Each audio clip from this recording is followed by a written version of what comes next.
Magandang araw, kami ang Rocket Pressers sa PMT 2A at 2B. Ngayon ay mag-uulat kami tungkol sa badminton. Una sa lahat, ano nga ba ang badminton? Badminton ay isang sport na nilalaro gamit ang raketa at shuttlecock. Ito ay isang larong pangpaligsahan at pampalakas ng katawan kung saan mahalaga ang bilis, timing at tamang galaw. Karaniwang nilalaro ito sa court na may malinaw na mga linya na nagsisilbing gabay. Mayroong singles court para sa isang laban ng tag-iisang manlalaro at doubles court naman para sa tag-dalawang manlalaro bawat koponan. Ang layunin ng laro ay maipasang shuttlecock sa ibabaw ng net at siguraduhin na hindi ito mababalik ng kalaban. Sa simpleng salita, na naaluman ang manlalaro o koponan kapag mas maraming puntos ang kanilang nakukuha sa bawat rally. Mga kagamitan. Siyempre, kailangan natin ng raketa, shuttlecock, net, at court. Dumako naman tayo sa mga do's and don'ts kapag naglalaro ng badminton. Mga dapat gawin. Mag-warm up at stretching muna bago maglaro para iwas injury. Gumamit ng tamang raketa at sapatos, non-marking shoes para hindi madulas at hindi masira ang court. Respeto sa kalaban, sundin ang rules. Panatiliing malinis ang court, pulutin ang mga shuttlecock at basura. Panatiliin malinis ang court, pulutin ang mga shuttlecock at basura. Magbigay ng space kapag may naglalaro para iwas makasagasaan ng kapwang tao. Mga di dapat gawin. Huwag sumigaw o nag-iingay ng sobra na nakakaistorbo. Huwag dumaan sa gitna ng court habang may rally. Huwag mag-smash o maglaro ng pabigla-bigla na makakasakit sa kasama.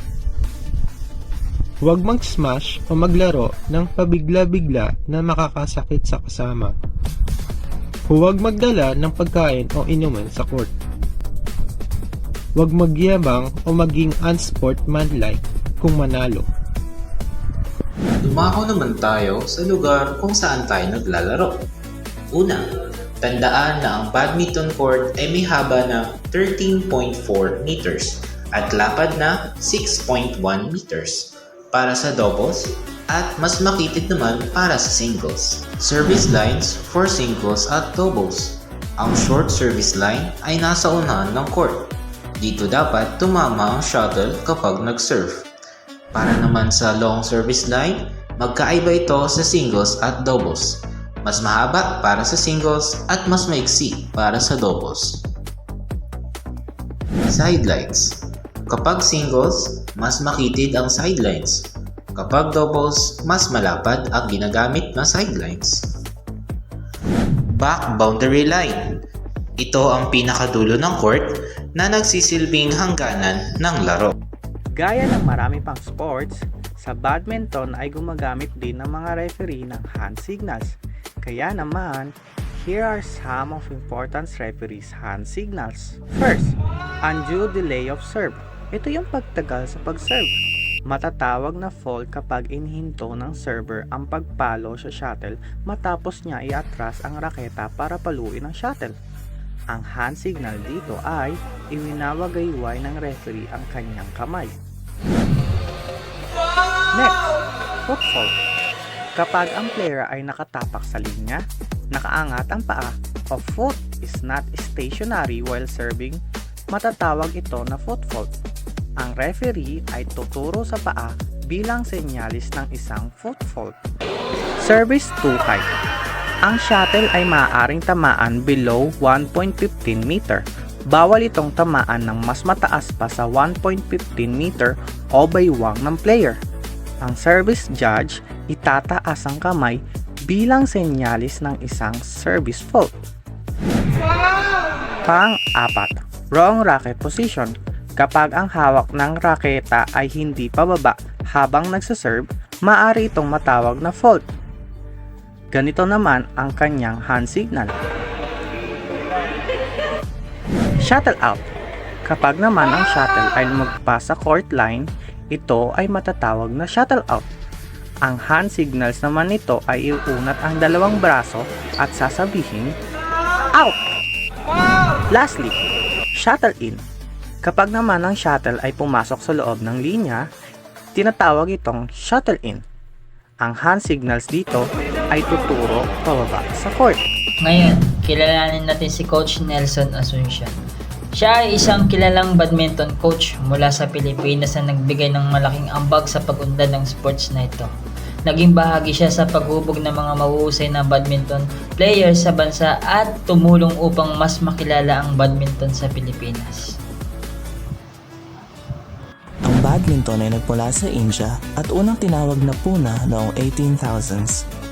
Dinala ito sa England kung saan mas nakilala at pinangalan ng badminton hango sa lugar na Badminton House. Mula roon, kumalat na ito sa iba't ibang bansa at naging isa sa mga paboritong sports. Sa paglipas ng panahon, mas umangat pa ang badminton at noong 1992 ay opisyal na itong naisama sa Olympics. Kaya naman hanggang ngayon, patuloy itong minamahal at nilalaro ng maraming tao sa buong mundo.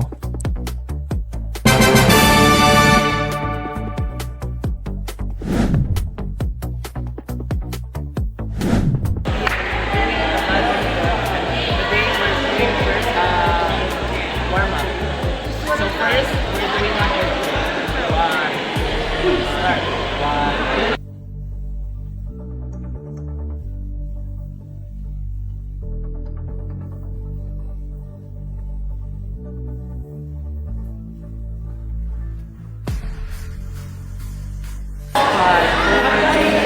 1. So that's for our warm-up for today.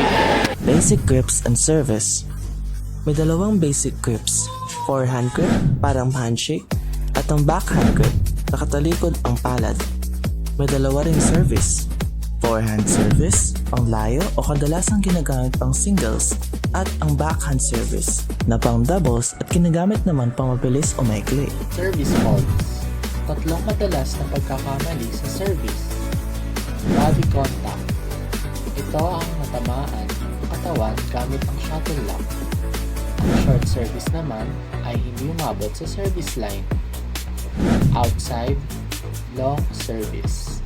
Lumampas o lumabas sa court ang shuttlecock. Stance of readiness. Laging handa ang player. Para sa balance, tuwid ang katawan, nakabuka ang paa. Para sa aiming the shuttle, alerto ang mata at kamay. Dito pumapasok ang timing at lakas. Ibig sabihin, kailangan tama ang oras ng pagtama ng raketa sa shuttle at sakto rin ang pwersa. Kung kulang sa timing, mahina ang lipad ng shuttle at madaling masalo ng kalaban. Kapag naman sobra ang lakas o mali ang anggulo, pwedeng lumabas ang shuttle at mawala ang puntos. Kaya dapat ay kontrolado ang pagtama, hindi masyadong mahina, hindi rin sobra. Ang layunin ay maipasok ang shuttle sa loob ng court ng kalaban ng may tamang direksyon at bilis. Footwork. Ang footwork ay may tatlong basic moves. V-back, pabalik sa likod. Gumagalaw ang player, pabalik na parang gumuguhit ng letrang V. Halimbawa, mula sa gitna ng court, aatras ka, pakaliwa o pakanan, papunta sa likod para abutin ang shuttle. Defense side to side, pahalang. Paggalaw na malalaro mula kaliwa hanggang kanan ng court para makasalo ng tira ng kalaban. Mahalaga ito sa depensa, lalo na kung mabilis at magkasunod ang palo. Moving forward and backward, abante at atras. Galaw na paabante, papunta sa net at patras, pabalik sa likod ng court. Ginagamit ito kapag may drop shot sa harap o kapag kailangan mong habulin ang shuttle sa likod.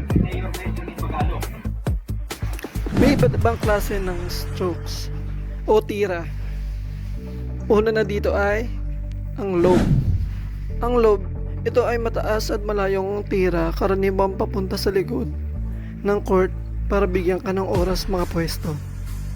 Pangalawa, smash.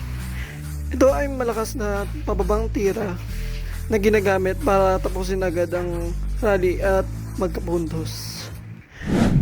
At panguli, drop shot. Ito ay isang mainang tira na dahan-dahan lang at malapit sa net. Ito ay karaniwang ginagamit para gulatin o biglain ng kalaban. Netting. Kontroladong tira malapit sa net, kadalasan ginagamit para sagutin ang drop shot ng kalaban. Drive. Mabilis at diretso ang lipat ng shuttle, ginagamit para pwersahin ang kalaban na magreact agad. Dito na nagtatapos ang aming simpleng report tungkol sa badminton. Sana ay may natutunan kayo tungkol sa kasaysayan, mga kagamitan, tamang kilos at iba't ibang galaw sa larong ito. Maraming salamat po sa inyong pakikinig at panonood. Magandang araw sa inyong lahat.